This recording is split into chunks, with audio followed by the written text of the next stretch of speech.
రంగారెడ్డి జిల్లా రాజేంద్రనగర్ మున్సిపల్ కార్యాలయంలో ప్రపంచ వికలాంగుల దినోత్సవం సందర్భంగా ఎమ్మెల్యే ప్రకాష్ గౌడ్ ముఖ్య అతిథిగా పాల్గొన్నారు.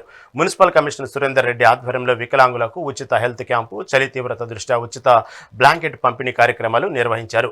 అంగవైకల్యం అనేది మనోస్థైర్యానికి అడ్డు కాదని ఎమ్మెల్యే అన్నారు. వికలాంగుల దినోత్సవాన్ని పురస్కరించుకుని వారికి 28 లక్షల రూపాయల చెక్కును అందజేశారు. మానసికంగా ఎవరు బాధపడొద్దని మనోధైర్యాన్ని ఇచ్చారు. మరియు ఇక్కడ ఉన్న సీఓలకు అదే విధంగా ఇక్కడ వచ్చినటువంటి నాయకులకు సూర్యకి 20 లక్షల వరకు పంచుకుంటే 4,000 చిల్లర వస్తుంది.